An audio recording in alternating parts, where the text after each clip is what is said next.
Major funding for KPBS Evening Edition has been made possible in part by Bill Howe Family of Companies, providing San Diego with plumbing, heating, and air restoration, flood and remodeling services for over 40 years. Call 1-800-BILL-HOWE or visit billhowe.com. And by the Conrad Trebas Foundation, Darlene Marcos Shiley, and by the following.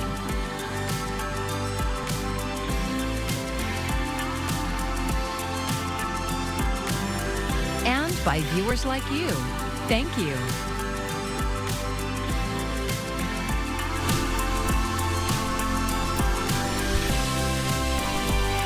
Elon Musk's efforts to make the government more efficient may end up hampering President Trump's mass deportation goals. Thanks for joining us. I'm Maya Trabulsi.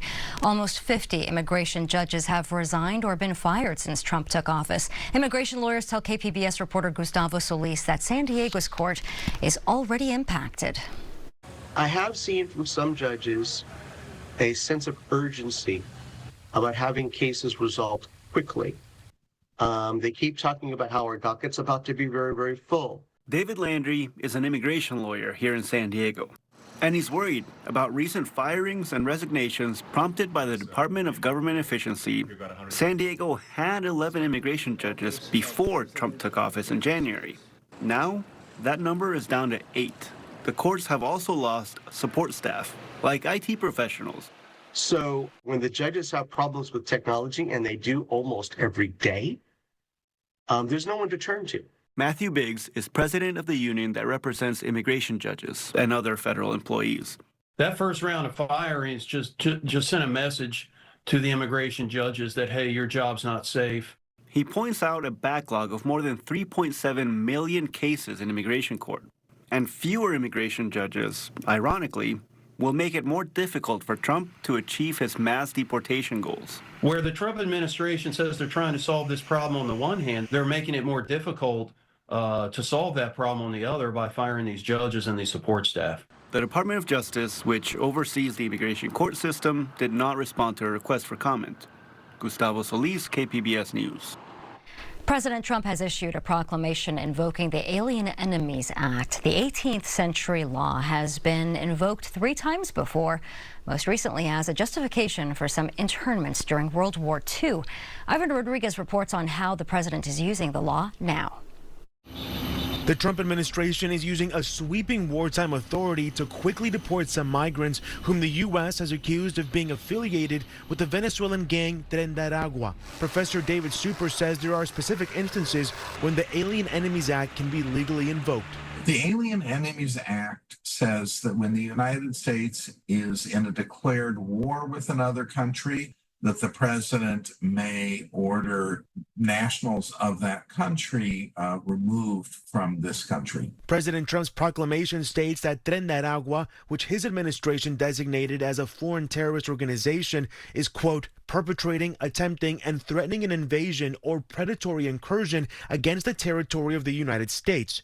Also, that this is occurring directly and at the direction, clandestine or otherwise, of the Maduro regime in Venezuela. But this argument is being challenged. We're not at war with Venezuela. We haven't declared war on them. They haven't declared war on us. Trump has said he wants to use the Alien Enemies Act because he believes it gives him tremendous authority. Mainly because detentions and deportations under the law do not need to go through immigration courts. They simply round people up, put them on a plane, and send them to El Salvador to be locked away, perhaps forever, without giving them a hearing. Some families are insisting their loved ones are not members of Tren de Aragua and should have never been deported. For now, the legal battle continues over use of this wartime law. In Atlanta, I'm Ivan Rodriguez. Walkouts and protests are planned this week across California State University campuses, and they started today at Cal State San Marcos. KPBS North County reporter Tanya Thorne has the story. Faculty and students are speaking up against what they say is financial mismanagement, crackdowns on student activism, and threats to diversity initiatives. At Cal State San Marcos, a group of students protested the university's time, place, and manner policy. University leadership said a group of students violated that policy when protesting last month and interrupting a social mobility symposium.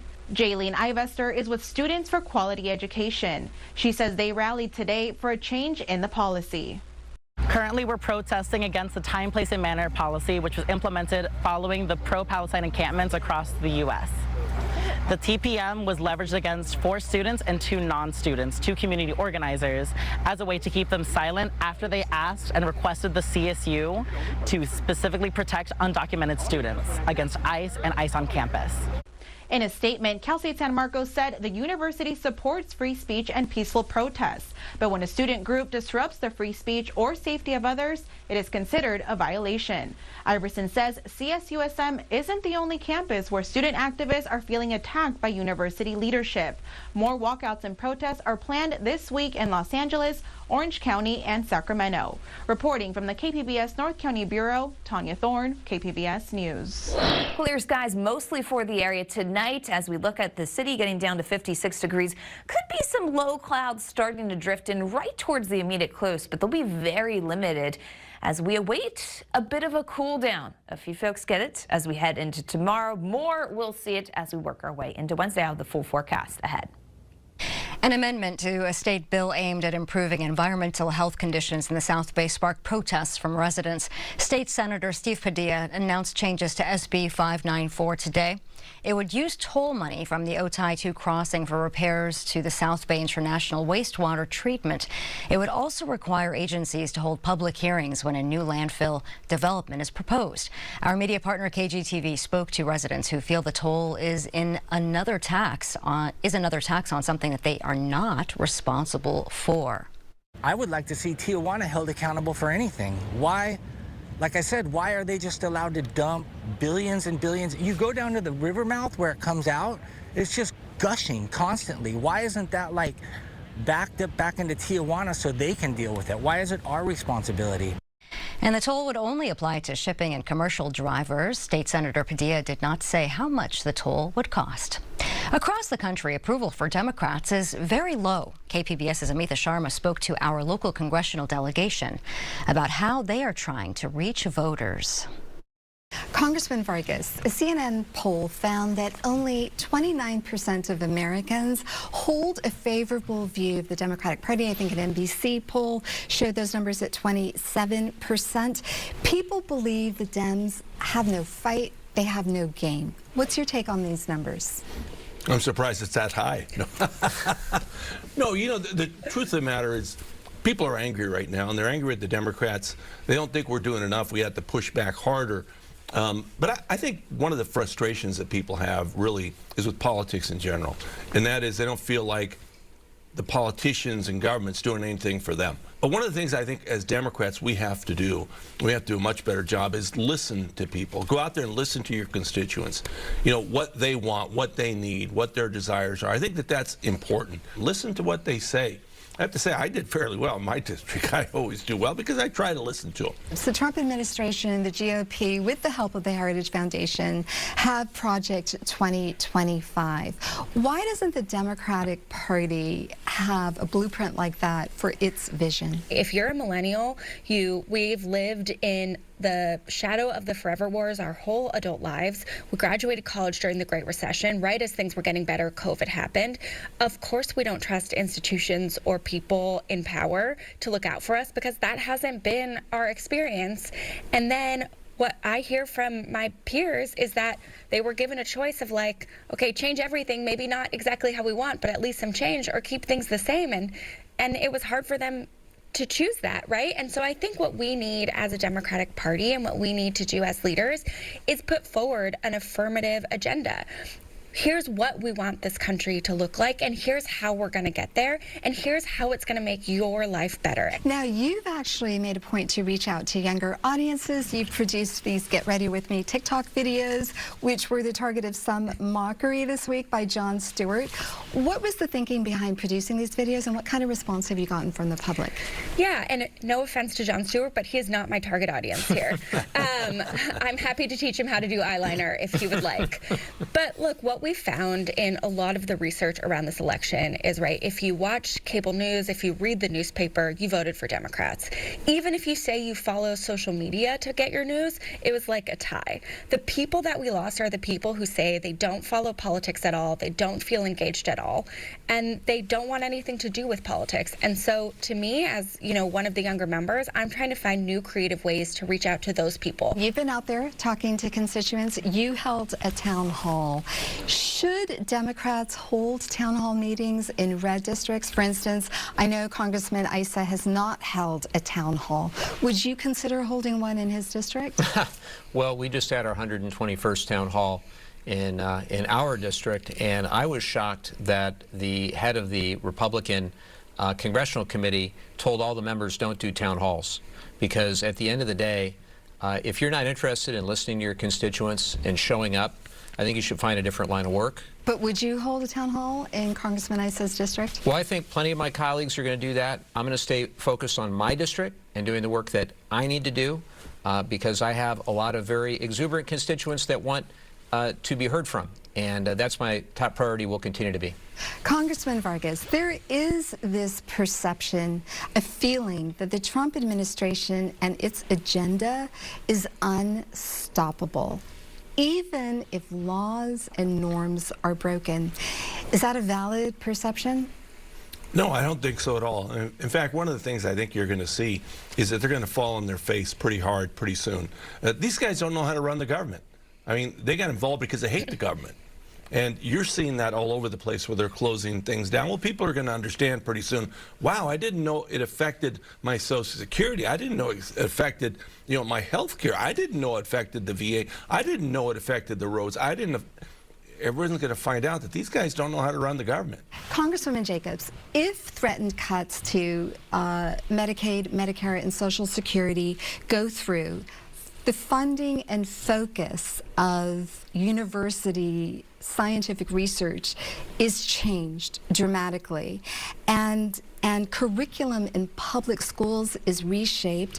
What might life look like in 6 months or a year in San Diego and across the country? We're going to see a government that only works for some people and leaves so many people behind. But the thing is, I actually don't know what it will look like in 6 months or a year, because I don't think they're actually going to be able to do it, because they aren't unstoppable. None of this is inevitable, right? They're trying to make us feel helpless. They are trying to make us feel overwhelmed. It's a strategy, but it's not working. And House Democrats have a 4-part strategy to how we're pushing back. We're pushing back with laws. We're pushing back with court cases. We're pushing back with our oversight job. But the most important part of the 4-part strategy is public pressure. KPBS also invited Daryl Issa and Scott Peters. Issa did not respond. Peters had a conflict. KPBS receives funding from the grandfather of Sarah Jacobs. Public Matters is a partnership with KPBS, iNewsSource, and Voice of San Diego. And you can see more of our stories at kpbs.org/Public Matters. San Diego has seen a growth in bike ridership in recent years as the city's network of bike lanes continues to grow. But KPBS Metro reporter Andrew Bowen says not all bike lanes are created equal. On a cool September evening in 2021, Matt Keenan was riding his bike to a movie theater in Mission Valley. A driver was going the wrong way on the street and struck Matt head on. He died almost instantly. Had there been protection there, that driver probably would not have killed him. Laura Keenan is Matt's widow. She founded Families for Safe Streets San Diego, which supports victims of traffic violence and advocates for safer street design. She says too often city traffic engineers design bike lanes with no barriers or buffer zones to protect cyclists from cars. Many bike lanes are within the so-called door zone, where drivers who just parked can fling open their doors into the bike lane and cause a collision. Other bike lanes are perpetually blocked by parked cars or delivery vehicles. Keenan says these are examples of the city designing streets for convenience over safety. I don't think they think of it in those terms when they're making the decisions, but ultimately that's what is happening. And today, the street design manual does not dictate they must prioritize safety over convenience. San Diego is preparing to update its street design manual. A draft released in December includes a wider range of options for designing bike lanes, but no strict policy on when physical protection is required. Since the bike lanes have come in, we have seen our walk-by traffic decrease 95%. Liz Saba owns a jewelry store on 30th Street in North Park, where the city installed protected bike lanes in 2021. She opposed the project because it required the removal of street parking. She says she supports bike safety, but thinks the city needs to better manage its scarce parking supply, say by installing more meters. I think people are willing to pay to park. I think they will come if there's more parking meters in place, and I think that would be a good solution for everyone. Andrew Bowen, KPBS News. The San Diego City Council today voted to ban grocery stores from offering digital-only coupons. The measure was first proposed last October, and it requires stores to offer physical versions of any coupons that they also offer via apps, websites, and email promotions. Council member Sean Elo Rivera said digital-only coupons are inaccessible for many seniors on fixed incomes, and that even the most tech-savvy customers have trouble claiming them. What may seem like a trivial exercise of downloading an app or utilizing that app while in a grocery store becomes an insurmountable barrier to way too many people in our community. Moreover, to prove that this really is a rigged system meant to maximize profit at the expense of consumers, we know that even when you navigate the process correctly, download the app, clip the coupon digitally, and bring it to the cash register, you can still be told that the coupon has not been applied and will require more time. The council passed the measure unanimously. It's due to go into effect as early as this July. Being in the right place at the right time. That describes the situation a San Diego woman found herself in recently. KPBS reporter John Carroll says in this case, serendipity meant she was able to help save a life. It was a couple of weeks ago on a rainy, windy day. Sophia Alexander found herself locked out of her Bay Park office. She had a Zoom meeting to attend, so she drove around the neighborhood to a quiet side street and parked. I so happened to look over and I was like, what is that? It was like a little, I guess, fluffy thing. I thought it was a rock actually at first, but then it started moving. I was like, that's not a rock for sure.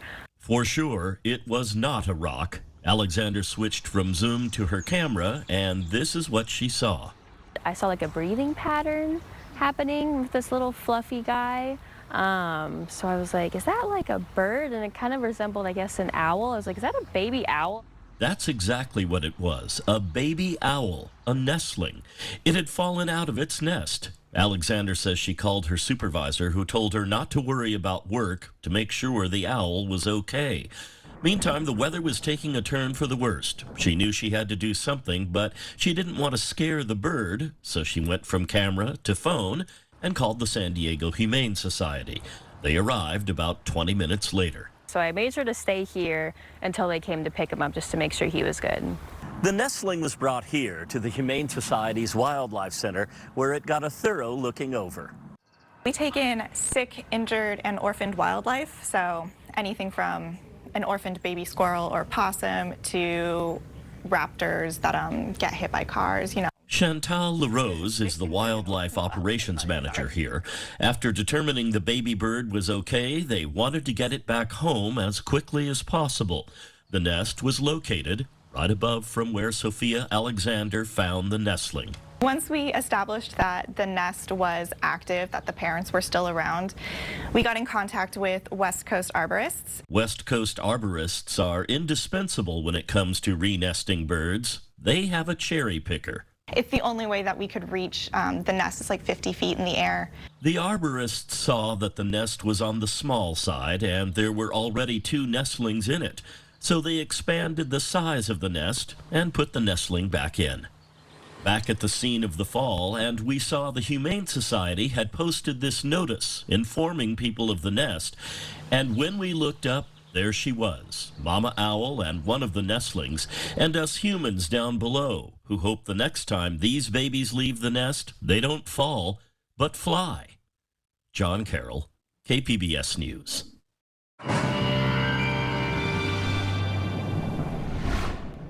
What a warm one it has been across our area, but we are going to start easing the numbers down a little bit. Fairly quiet out there tonight. However, there is going to be some onshore flow returning, which means for Tuesday, we are looking at a few spots cooler. Actually, most of our population, as you get west of the mountains, will be cooling down. It's the mountains and the deserts that'll stay very warm in through your Tuesday before onshore flow really kicks in. The rest of the week starts to cool down for us as clouds and wind increase. So we will have a lot of changes coming through. Notice 56, the low rather, as we head through tonight, 55 as you look towards Chula Vista. And we're headed down to 52 in Ramona and 60 in Borrego Springs. Your Tuesday, still very hot for a lot of the deserts and some of the interior parts of the Southwest, especially in through eastern, southern California. You can find Borrego Springs headed to 97 degrees, but for the city, it's 69 for the high, 66 in Oceanside, and we're back to 82 in Ramona. As we transition through time, you'll find those numbers are going to be a lot different than where we've been. Notice the numbers in the 60s here for the coast. Really not too many changes for us as we add a lot of clouds Wednesday and Thursday, and then keep things quiet into Friday and Saturday. Inland communities, upper 60s is our high on Wednesday, topping out near 70 on Thursday. So this is a big drop from what we'll be dealing with even tomorrow, close to 80 degrees with highs in the upper 70s. Mountain communities, this is where we really start to see things lower on Wednesday and Thursday, back to the 50s, out of the 60s, which is our warm trend here heading into tomorrow. Friday, we actually are going to top out in the 40s, so cool air really taking hold here across our area with more clouds to come to start off the weekend. And desert communities, we do get out of the heat. We'll be pushing near triple digits in a few spots out there as we head through your Tuesday. Back to the lower 90s on Wednesday, and then continuing to cool off into the 70s for Friday. For KPBS News, I'm AccuWeather meteorologist Melissa Constanzer. Do you love a book so much that you would recommend it to everyone in San Diego? Well, One Book, One San Diego 2025 nominations are open through April 1st. You can nominate books for adults, teens, kids, or for Spanish language readers. You can submit your pick online at kpbs.org/onebook. San Diego Wave FC won their home opener over the weekend at Snapdragon Stadium, and tonight we have the latest installment of our KPBS digital series, Soccer a la Frontera. Jacob Ayer focuses on Tijuana's soccer culture and its influence on the cross-border region. Soccer is a vibe. Yeah, because you see it on both sides of the border. This is Soccer a la Frontera, and we're exploring soccer culture in the San Diego-Tijuana region, from the streets to the stadiums. South of the border, soccer in many ways can be an extension of family life and source of identity. I played here until I was like 9, just playing in the streets with my friends, cousins. I started playing since I was born. My dad was a soccer player, and my uncle, it runs in the family. Family trees with many branches. Soccer is a connector. You know, soccer is, it's its own language. Here's a chance, so we get the first goal. For decades, seeds from this deep-rooted love of the game have blown from south of the border. I would divide my time throughout the week, train a couple of days in Mexico, train a couple of days in San Diego, and then play on the weekends in both countries. Across the port of entry to fertile ground in San Diego. I think that just being around the culture, the Mexican culture in soccer, I started loving it, and ever since then, I haven't stopped. I am a huge fan of Chucky Lozano, so I'm trying to watch his games. The pride that people take in representing their soccer teams here is different for sure. A catalyst for this cultural blossoming came in 2007, when Club Tijuana was founded. San Diego and Tijuana, they're both my hometowns. It's kind of, hard to understand, but when you grow up in the border, that's just how it is. You're always going back and forth. And back and forth we went, as the Tijuana Cholos men's team quickly climbed the ranks of Mexico's soccer circuit. So did Cholo fandom in San Diego. We've seen a bunch of Mexicans come into the U.S. and be able to bring their culture of soccer, but also a lot of Americans go to Mexico because of the Club Tijuana Cholos. And in the early 2010s, something never done before here. Promotion into Mexico's First Division League. Coming out of the region was going to be Club America and Chivas Guadalajara and, Monterrey and all these big Mexican clubs, like some of the biggest clubs in North America, were going to be coming to this region, right? So like it was exciting in a way that had never really happened before. For me, I think it's very special. I mean, I was just another kid that wanted to reach his dream, you know, and play in First Division. Just 1 year later, Club Tijuana shocked everyone and became champions across all of Mexico, throwing the city into a frenzy. It was amazing just how the whole impact that we made to the city was incredible. It was a milestone, a proof of concept, and a breaking down of barriers. I think what it did, you know, is it also fanned the flames for people to want to see the highest level of club soccer on the San Diego side of the border as well. Over the past decade, San Diego and Tijuana's soccer scene has swelled to 4 professional top-flight teams on the men's and women's sides. It was a sleeping giant, and I still feel like it is. But the giant is awakening. And there's so much talent here. It's unbelievable. Like, I remember I wasn't the best player in my like local youth clubs. I wasn't. I was good, but I wasn't the best. With the explosion of our borderless soccer culture, now you can see it. You're having more like fronterizos getting to that pro level, and I think that's very cool, you know. It's fueling a younger generation. I do feel like we're gonna be a mecca because we're gonna have so much talent and people are gonna notice. Up next on Soccer a la Frontera, the final chapter, part 5, our modern era of soccer in the San Diego-Tijuana border region.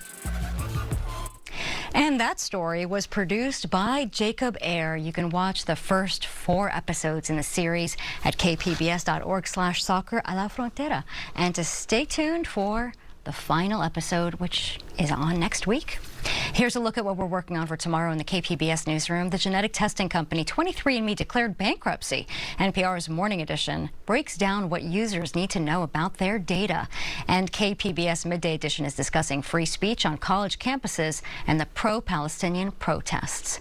You can find tonight's stories on our website, kpbs.org. Thank you so much for joining us. I'm Maya Trabulsi. Have a great evening. Major funding for KPBS Evening Edition has been made possible in part by Bill Howe Family of Companies, providing San Diego with plumbing, heating, and air restoration, flood and remodeling services for over 40 years. Call 1-800-BILL-HOWE or visit billhowe.com. And by the Conrad Prebys Foundation, Darlene Marcos Shiley, and by the following: